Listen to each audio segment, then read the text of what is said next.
ಕಾರ್ಡ್ಗೆ ಅರ್ಜಿ ಹಾಕ್ತೀವಿ ನಾವು, ಬ್ಯಾಂಕಿಗೆ ಲೋನ್ ಬೇಕು ಅಂದ್ರೆ ಅರ್ಜಿ ಹಾಕ್ತೀವಿ ನಾವು. ಹಂಗೆ ಯಾರಾದರೂ ನೀವು ರೈತರಿಗೆ ಬಂದು ನಮಗೆ ಸೈಟ್ ಕೊಡಿ ಅಂತ ಹೇಳಿ ಅರ್ಜಿ ಹಾಕಿರೋದು ಕೊಡ್ತೀರಾ? ಒಂದು ಅರ್ಜಿ ಕೊಡಿ. ಇಲ್ಲ. ನೀವು ಸೈಟ್ ಮಾಡ್ಬಿಟ್ಟು ಯಾರು ಕೊಡ್ತೀರಾ? ಇಲ್ಲಿ ಯಾರೋ ಬರ್ತಾರೆ, ಎಲ್ಲಿಂದನೋ ಬರ್ತಾರೆ, ಯಾವುದಾದ್ರೂ ರಾಜ್ಯದಿಂದ ಬರ್ತಾರೆ. ತಮಿಳುನಾಡು ಬರ್ಬೋದು, ಆಂಧ್ರ ಬರ್ಬೋದು, ಕೇರಳದಿಂದ ಬರ್ಬೋದು. ಅವರೆಲ್ಲ ಇಲ್ಲಿ ಬರಕ್ಕೆ ನಾವು ಸೈಟ್ ಮಾಡಿ, ನಾವು ಜಮೀನು ಮಾಡಿ, ನಾವು ಕೊಟ್ಟು ನಮ್ಮ ಆಸ್ತಿನ ಕಳ್ಕೊಂಡು ಬೀದಿ ಪಾಲಾಗಿ ಸರ್ಕಾರ ನಮ್ಮ ಹಾಲದ್ದು ಸಬ್ಸಿಡಿ ಉಳಿಸೋಕ್ಕೋಸ್ಕರ, ಆಮೇಲೆ ನೀವು ಈ ದುಡ್ಡೆಲ್ಲ ಬರ್ತೈತಲ್ಲ, ಈ ದುಡ್ಡೆಲ್ಲ ಬಂದ್ಮೇಲೆ ಮನೆ ಕಟ್ಕೊಬೇಕು. ಫಸ್ಟ್ ಮನೆಗೆ ಇನ್ನೇ ಮಾಡ್ತೀರಾ? ದುಡ್ಡು ಬಂದ ತಕ್ಷಣ ಮನೆ ಕಟ್ಟೋದು. ಸರ್ಕಾರನೇ ಹೇಳ್ತದೆ ಮನೆ ಕಟ್ಕೊಂಬಿಡ್ರಿ, ಕಾರ್ ತಗೊಂಬಿಡ್ರಿ, ಒಂದು ವರ್ಷ ಪೆಟ್ರೋಲು, ಆಮೇಲೆ ಪೆಟ್ರೋಲ್ಗೂ ಕಾಸಿರಲ್ಲ. ನಮ್ದು ಜಮೀನು ನಮ್ದೇ ಸ್ವತಃ 65 ಎಕರೆ ಜಮೀನು ಬೆಂಗಳೂರು ಸಿಟಿಯಲ್ಲಿ ಜಾಲಹಳ್ಳಿಯಲ್ಲಿ HMT ಕೊಟ್ರಿ ನಾವು. 65,000 ಕೊಟ್ಟರು ಅವಾಗ. ಒಂದು 65 ಎಕರೆಗೆ 65,000 ಉಳಿದಿದೆ ನಮ್ಮ ಹತ್ರ. ಒಂದು ನಯ ಪೈಸೆ ಉಳಿದಿದೆ. ಒಂದೇ 3 ವರ್ಷಕ್ಕೆ ಖಾಲಿ ಆಗೋಯ್ತಲ್ಲ. ಮನೆ ಕಟ್ಕೊಂಡ್ರು ಚಂದ ಕುರಿ ಮಾಂಸ ತಿನ್ಕೊಂಡು ಹೋಗೋಯ್ತು ಅಷ್ಟೇ. ಇದು ಎಲ್ಲರ ಬಾಳು, ನಂದಂತಲ್ಲ, ಎಲ್ಲರ ಬಾಳು ಇದೇ ಆಗೋದು. ಅದಕ್ಕೆ ನಾನು DK ಶಿವಕುಮಾರ್ ಹೇಳ್ತೀನಿ, ಒಳ್ಳೇದಪ್ಪ ನೀನು ಇದನ್ನೇ ನೀವು ಕನಕಪುರದಾಗ ಹೋದಾಗ ಏನು ಭಾಷಣ ಮಾಡಿದೆ ನೀನು?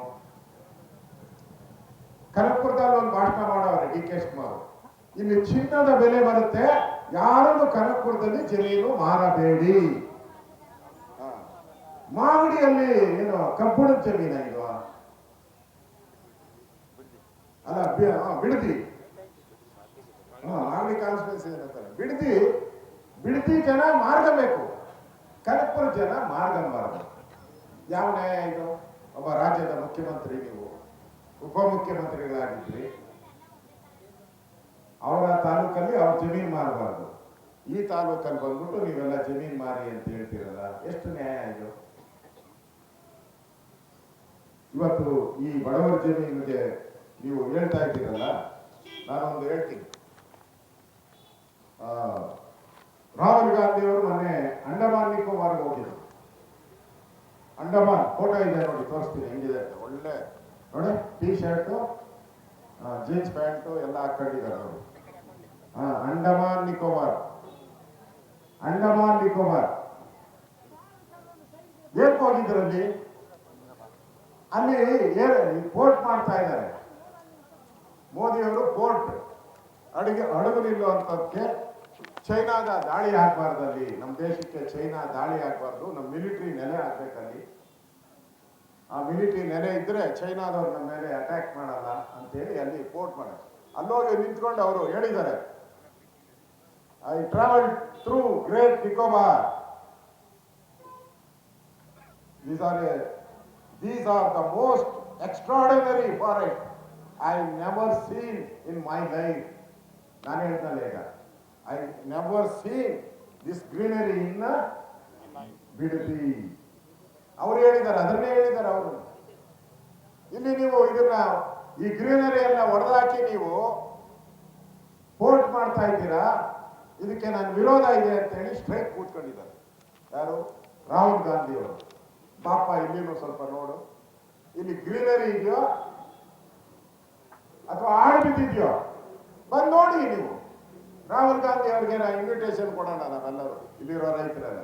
ನಿಕೋಬಾರ್ ಮಾತ್ರ ಓಡೋಗ್ರಲ್ಲ, ಅದು ಎಷ್ಟು ಸಾವಿರಾರು ಕಿಲೋಮೀಟರ್ ದೂರ ಇರೋದು.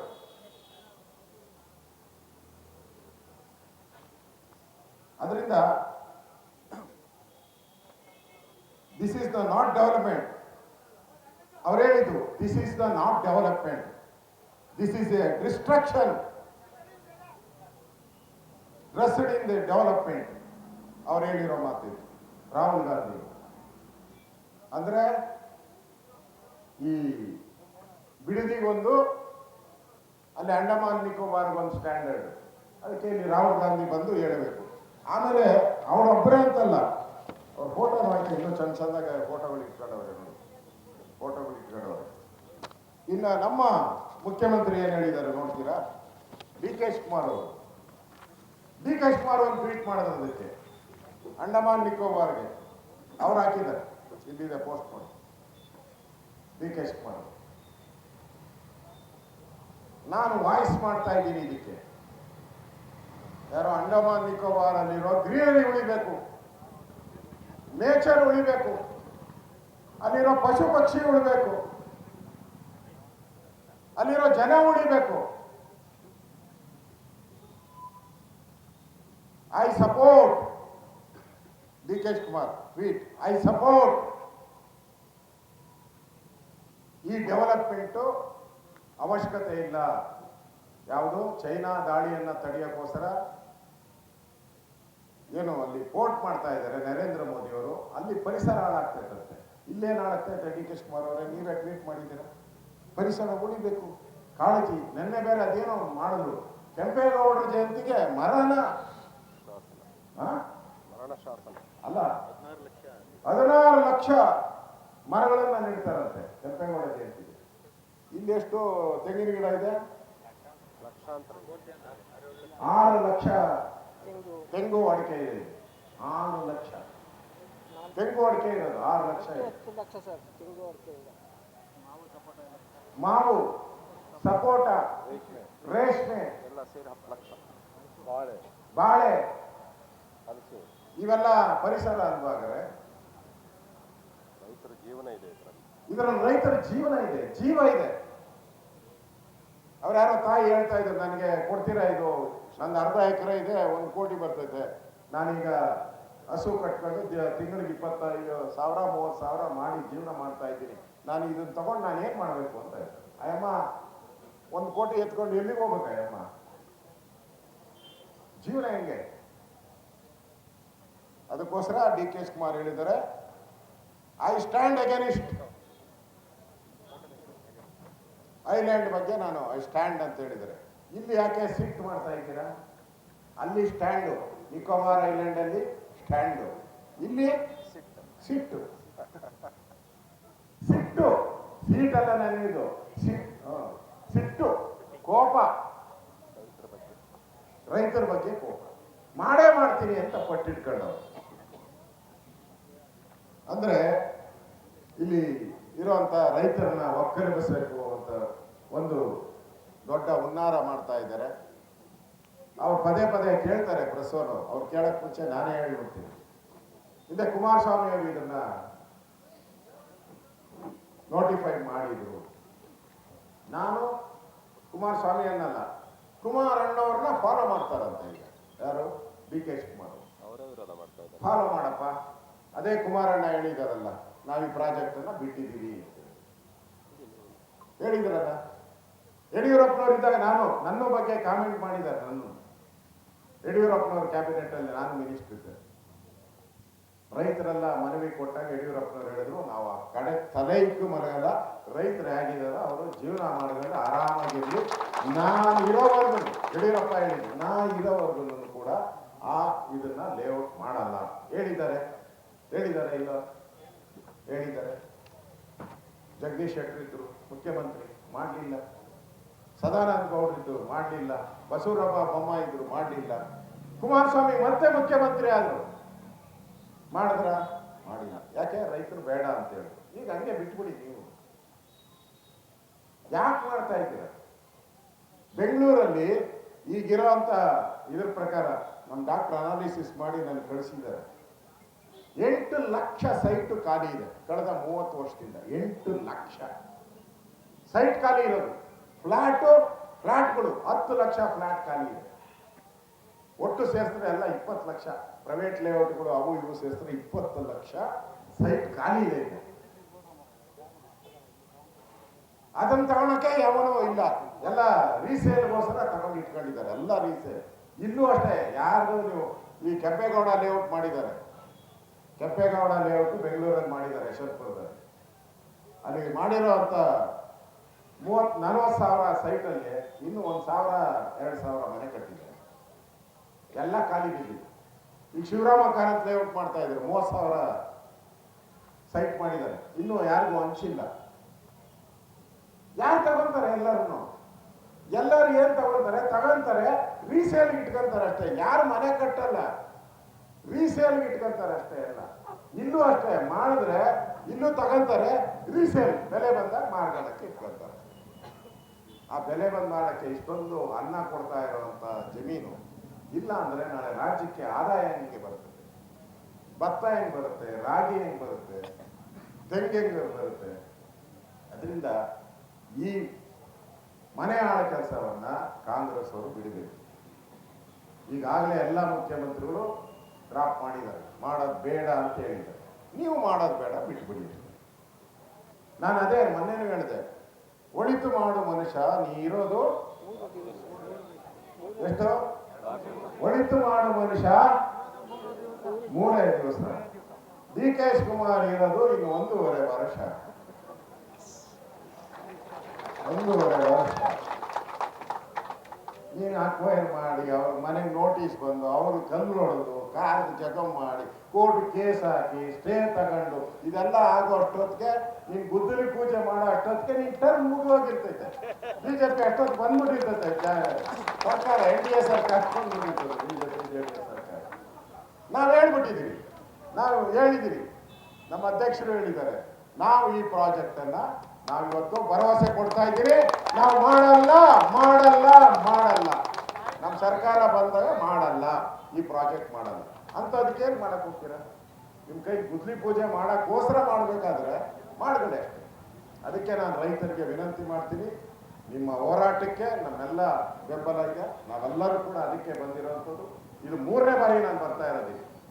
3ನೇ ಮೇನ್ ರೋಡ್ದಾಗ ಮಾಡಿದಾಗ ಬಂದಿದ್ದೀನಿ. ಫಸ್ಟ್ ನಾನೇ ಬಂದಿದ್ದು ಮೇನ್ ರೋಡಲ್ಲಿ ಮಾಡಿದಾಗ, ರಾಮನಗರದಲ್ಲಿ. ಅದಾದ್ಮೇಲೆ ಇಲ್ಲಿಗೆ ಬಂದಿದ್ದೆ ನಾನು, ಇಲ್ಲೇ ಬಂದು ನಿಮ್ ಜೊತೆ ಕೂತಿದ್ದೀನಿ. ಇದು 3ನೇ ಬಾರಿ ನಾವೆಲ್ಲರೂ ಕೂಡ ದೊಡ್ಡ ಸಂಖ್ಯೆಯಲ್ಲಿ ನಾವು ಬಂದಿದ್ದೀವಿ. ನಮ್ಮೆಲ್ಲರ ಬೆಂಬಲ ನಿಮಗಿದೆ. ಇಂಥ ಫಲವತ್ತಾದ ಭೂಮಿಯನ್ನು ಹಾಳು ಮಾಡಕ್ಕೆ ಬಿಡೋದು ಬೇಡ ಅನ್ನೋದು ನಮ್ಮ ಉದ್ದೇಶ ಇದೆ. ಆ ದೃಷ್ಟಿಯಿಂದ ನಾನು ಮಾಧ್ಯಮದ ಸ್ನೇಹಿತರಿಗೂ ಹೇಳ್ತೀನಿ, ಅಣ್ಣ ಇಲ್ಲೇ ಇರ್ತೀನಿ ನಿಮ್ಮ ಜೊತೆ, ಇಂಡಿವಿಜುವಲ್ ಆಗಿ ಎಲ್ಲರ ಜೊತೆನೂ ನಾನು ಮಾತಾಡ್ತೀನಿ, ಇಲ್ಲೇ ಇರ್ತೀನಿ ನಾನು. ಈಗ ನಮ್ಮ ರಾಜ್ಯದ ಅಧ್ಯಕ್ಷರು ತಮ್ಮನ್ನ ಉದ್ದೇಶಿಸಿ ಅಕ್ವೈರ್ ಮಾಡೋದು ಬೇರೆ, ಝೋನ್ ಚೇಂಜ್ ಮಾಡೋದು ಬೇರೆ. ಈಗ ಝೋನ್ ಇದೆಯಲ್ಲ, ರೆಡ್ ಝೋನ್, ಅದರಿಂದ ಏನೋ ರೈತರಿಗೆ ತೊಂದರೆ ಇದೆಯಾ? ಈಗ ಬೆಳೆ ಬೆಳೀತಾ ಇದ್ದಾರೆ, ಫಸಲು ತಗೊಂತಾ ಇದ್ದಾರೆ, ಅದರಿಂದ ಏನು ಸಮಸ್ಯೆ ಆಗಿಲ್ಲಲ್ಲ. ನೀವು ನಾವೇನು ನಿಮ್ಮನ್ನೇನು ಕೇಳ್ತಾ ಇಲ್ಲ, ನೀವು ಹೆಂಗಿದೆಯೋ ಹಂಗೆ ಬಿಟ್ಬಿಡಿ ಅಂತಾನೆ ಹೇಳ್ತಾ ಇರೋದು. ಇವಾಗ ಝೋನ್ ಚೇಂಜ್ ಮಾಡ್ಕೊಳ್ಳೋದು ಆಮೇಲೆ ನಿಮ್ಗಾದ್ರೆ ಮಾಡಿ, ಇಲ್ಲಾಂದ್ರೆ ಮುಂದೆ ಸರ್ಕಾರ ಬಂದಾಗ ರೈತರ ಮನವಿ ಮಾಡ್ತಾರೆ, ಅದ್ರ ಮೇಲೆ ತೀರ್ಮಾನ ಆಗುತ್ತೆ. ಝೋನ್ದಲ್ಲ ಇವತ್ತು ಮುಖ್ಯ ಬಂದಿರೋದು. ಅದೇನೋ ಹೇಳ್ತಾರಲ್ಲ, ಕತ್ತಿಗೆ ಬಂದಿರೋ ಗಡ್ಡದ ಬಗ್ಗೆ ಯೋಚನೆ ಬೇಡ ನಮಗೆ. ಕತ್ತಿಗೆ ಬಂದೈತೆ ಈಗ, ಅದು ಕತ್ತು ಉಳಿಯೋದನ್ನು ಫಸ್ಟ್ ಯೋಚನೆ ಮಾಡೋಣ. ಅದರಿಂದ ನಾವು ಈ ಜಮೀನು ಹೇಗೆ ರೈತರು ಈಗ ಉಳುಮೆ ಮಾಡ್ತಾ ಇದ್ದಾರೋ ಹಾಗೆ ಉಳುಮೆ ಮಾಡೋಂಥದ್ದು ಬಿಟ್ಬಿಡಿ. ನೀನೊಬ್ಬರು ನಾವು ಕೇಳ್ತಾ ಇಲ್ಲ. ಹಿಂದೆ ಯಡಿಯೂರಪ್ಪನವರು ಇದ್ದಿದ್ದಾರೆ, ಎಲ್ಲಾ ಮುಖ್ಯಮಂತ್ರಿಗಳು ಬಿಟ್ಬಿಟ್ಟಿದ್ದಾರೆ ಈ ಪ್ರಾಜೆಕ್ಟ್. ನೀವು ಯಾಕೆ, ನೀವೊಬ್ರು ಯಾಕೆ ದೇವನಹಳ್ಳಿಯಲ್ಲಿ ಬಿಟ್ರಪ್ಪ? ಏನಾಯ್ತು? ಏನೂ ಆಗಿಲ್ಲ. ಯಾಕೆ? ಅಲ್ಲೆಲ್ಲ ಕಮ್ಯುನಿಸ್ಟ್ ಅವ್ರು ಬಂದಿದ್ರು. ದೇಶದಲ್ಲಿರೋ ಕಮ್ಯುನಿಸ್ಟ್ ಅವರೆಲ್ಲ, ಕಮ್ಯುನಿಸ್ಟ್ ಇರೋರೆಲ್ಲ ಅಲ್ಲಿಗೆ ಬಂದ್ಬಿಟ್ಟಿದ್ರು, ಬಿಟ್ಬಿಟ್ರು ಸಿದ್ದರಾಮಯ್ಯ. ಇದನ್ನ ಯಾಕೆ ಬಿಡ್ತಾ ಇಲ್ಲ? ಅದರಿಂದ ಇಲ್ಲಿ ರಾಜಕೀಯದ ದ್ವೇಷ ಬೇಕಾಗಿಲ್ಲ, ರಾಜಕೀಯದ ವೈಮನಸ್ಯ ಬೇಕಾಗಿಲ್ಲ. ನೀನ್ ಮಾಡಿದೆ ನಾನು ಮಾಡ್ತೀನಿ, ನೀನು ಅಂತ ಬೇಕಾಗಿಲ್ಲ. ಇಲ್ಲಿ ನಾನು ನೋಡ್ತಾನೆ ಇದ್ದೀನಿ. ಫಸ್ಟು ಇದು ಬಿಡದಿ ಟೌನ್ಶಿಪ್ ಬಗ್ಗೆ ಬರ್ತಿದ್ದೆ, ಆಗಿದ ತಕ್ಷಣ ಎಲ್ಲ ಆಸ್ತಿಗಳು ಕೊಟ್ಟೋಗುತ್ತೆ. ನಿನ್ನ ಆಸ್ತಿ ಎಷ್ಟು, ನನ್ನ ಆಸ್ತಿ ಎಷ್ಟು? ಸ್ವಾಮಿ, ಅವರ ಆಸ್ತಿ ನಿಮ್ಮ ಆಸ್ತಿ ಯಾರ ಆಸ್ತಿ ಎಲ್ಲ ಬೇಕಾಗಿರೋದು. ಇಲ್ಲಿ ರೈತರ ಆಸ್ತಿ ಉಳಿಬೇಕು, ಅದಕ್ಕೋಸ್ಕರ ನಾವು ಬಂದಿರೋದು. ಇಲ್ಲಿ ಬೇರೆ ಬೇರೆ ಆಸ್ತಿ ಚರ್ಚೆ ಮಾಡಿ ಡೈವರ್ಟ್ ಮಾಡಬೇಡಿ ಯಾವುದನ್ನು. ಯಾರ್ಯಾರ ಆಸ್ತಿ ಏನೇನಿದೆ ಅದು ಕೋರ್ಟ್ ಇದೆ, ಇನ್ಕಮ್ ಟ್ಯಾಕ್ಸ್ ಅವರು ಇದ್ದಾರೆ, ಲೋಕಾಯುಕ್ತ ಇದೆ, ಅವ್ರು ಮಾಡ್ತಾರೆ ಅವ್ರ ಡ್ಯೂಟಿನ. ಡೈವರ್ಟ್ ಮಾಡಬೇಡಿ. ಇಲ್ಲಿ ರೈತರ ಆಸ್ತಿ ಬಗ್ಗೆ ಚರ್ಚೆ ನಡೀತಾ ಇರೋದು, ಅದ್ರ ಬಗ್ಗೆ ಮಾತಾಡಿ, ಅದು ಉಳಿಸ್ಬೇಕು, ಮಾತಾಡಿ.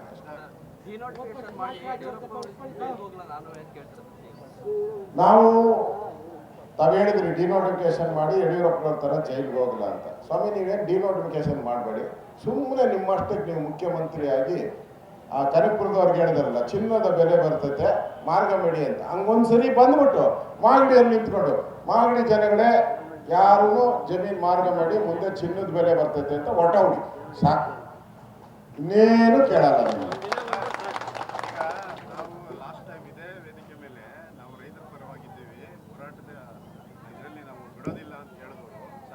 ನೀವೇ ಹೋಗಿ ಸುರೇಶ್ ಕುಮಾರ್ ನೀವು ಒಪ್ಕೋತೀರ, ನೀವು ಮಾಡಿ ನಾವು ಮುಂದಿನ ಸರ್ಕಾರದಲ್ಲಿ ನಾವು ಅದನ್ನು ಡೆವಲಪ್ ಮಾಡ್ತೀವಿ ಅಂತ ನೀವೇ ಹೇಳ್ತೀರ. ನಾನು ಯಾವತ್ತೂ ಹೇಳೇ ಇಲ್ಲ, ಹೇಳಿದಿರಲ್ಲ. ನಾ ಹೇಳಿಲ್ಲ.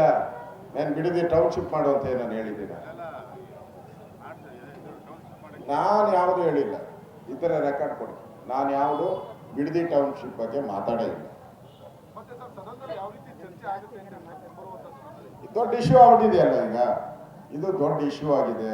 ಇಲ್ಲಿಗೇನು ನಿಲ್ಲಲ್ಲ, ಮುಂದೆ ಅಧಿವೇಶನ ನಡೀತದೆ ಬರೋ ತಿಂಗಳು. 100% ಅದರಲ್ಲಿ ಚರ್ಚೆ ಆಗೇ ಆಗ್ತೈತೆ. ಹೋರಾಟ ಮಾಡೇ ಮಾಡ್ತೀವಿ. ನಾವು JDS ಇಬ್ಬರೂ ಒಟ್ಟಾಗಿ ಹೋರಾಟ ಮಾಡ್ತೀವಿ. ಈಗಾಗಲೇ 3 ಗ್ರಾಮಗಳ ಅಂತಿಮ ಅಧಿಸೂಚನೆ ಆಗಿದೆ. ಇನ್ನು ಕೆಲವೇ ದಿವಸಗಳಲ್ಲಿ ಉಳಿದ ಗ್ರಾಮಗಳನ್ನು ಅಂತಿಮ ಅಧಿಸೂಚನೆ ಮಾಡ್ತೀವಿ ಅಂತ ಹೇಳಿದ್ದಾರೆ. ರೈತರ ಜೊತೆ ಕಾನೂನು ಹೋರಾಟಕ್ಕೆ ಏನಾದ್ರು ಬೆಂಬಲ ಕೊಡ್ತೀರಾ? ಈಗ ಪೂರ್ತಿ ರೈತರ ಕಾನೂನು ಹೋರಾಟಕ್ಕೆ ನಮ್ಮ ಪೂರ್ತಿ ಬೆಂಬಲವನ್ನು ನಾವು ಕೊಡ್ತೀರಿ. ಅದಕ್ಕೇನು ಬೇಕೋ ಹೋರಾಟಕ್ಕೆ ಮತ್ತು ಕಾನೂನು ಹೋರಾಟಕ್ಕೆ ನಮ್ಮ ಬೆಂಬಲ ಇದೆ. ಈಗ ಕೆಂಪೇಗೌಡ ಲೇಔಟ್ ಮಾಡಿ 18-20 ವರ್ಷ ಆಗಿದೆ, ಇನ್ನೂ ಡೆವಲಪ್ಮೆಂಟ್ ಮಾಡ್ತಾನೆ ಇದೆ. ಏನ ರೈತರೆಲ್ಲ ತಿಳ್ಕೊಂಬಿಟ್ಟಿದ್ದಾರೆ. ಏನು ಕೆಲವರು ಕೊಟ್ಟಿದ್ದಾರಲ್ಲ, ಯಾರೋ ಒಂದು 20% ಜನ ಕೊಟ್ಟಿದ್ದಾರೆ. ಅವ್ರಿಗೆ ಲೇಔಟ್ ಆಗಿ ನಾಳೆನೇ ಸೈಟ್ ಬಂದ್ಬಿಡುತ್ತೆ. ನಾಳೆ ಬರಲ್ಲ ಸೈಟು, ಇನ್ನು 20-30 ವರ್ಷ ಬೇಕು ನಿಮ್ಮ ಸೈಟು ನಿಮ್ಮ ಹೆಸರು ರಿಜಿಸ್ಟರ್ ಆಗ್ಬೇಕಾದ್ರೆ. ಅಯ್ಯೋ ಸಾಧ್ಯನೇ ಇಲ್ಲ, ಇರೋದೇ ಇಲ್ಲ. ಯಾರು ಸತ್ತೋಗ್ಬಿಟ್ಟಿರ್ತಾರೆ ಅಷ್ಟೊತ್ತಿಗೆಲ್ಲರೂ. ಎಲ್ಲ ಸುಮ್ಮನೆ ಹೇಳ್ತಾರೆ, ಅಣ್ಣ ಅದೇನೋ ಹೇಳ್ತಾರಲ್ಲ ರಾಹುಲ್ ಗಾಂಧಿ, ಈ ಕಡೆಯಿಂದ ಆಲೂಗೆಡ್ಡೆ ಹಾಕೋ, ಆ ಕಡೆಯಿಂದ ಚಿನ್ನ ತಗೋ ಅಂತ. ಹಂಗಲ್ಲ ಇದು. ನಿಮ್ಗೆ ಈಗ ಲೇಔಟ್ ಮಾಡೋಕ್ಕೆ ನಿಮ್ಮ ಹೆಸರಿಗೆ ಆಗಬೇಕಾದ್ರೆ ಅದಕ್ಕೆ ಮತ್ತೆ ಲಂಚ ಕೊಡಬೇಕು. ಮೇನ್ ರೋಡ್ಗಾದರೆ ಇಷ್ಟು, 60 ಅಡಿಗಾದರೆ ಇಷ್ಟು, 100 ಅಡಿಗಾದರೆ ಇಷ್ಟು ದುಡ್ಡು ಕೊಡ್ಬೇಕು. ಅಲಾಟ್ಮೆಂಟು ನಮ್ಮದೇ ಜಮೀನು, ಅದಕ್ಕೆ ಯಾಕೆ ಕಾಯಬೇಕು? ಬಿಟ್ಬಿಡಿ, ಇವಾಗಿರೋ ಲೇಔಟ್ ಸಾಕು, ಮುಗಿಸ್ಕೊಂಡು.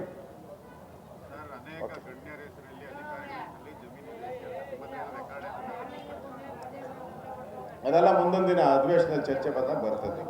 Okay, thank you. ಅವ್ರು ಮುಗಿಸ್ಬಿಡ್ಲಿ, ಆಯ್ತಲ್ಲ. ಜನಗಳನ್ನ ಉದ್ದೇಶ ಮಾತಾಡ್ತೀವಿ.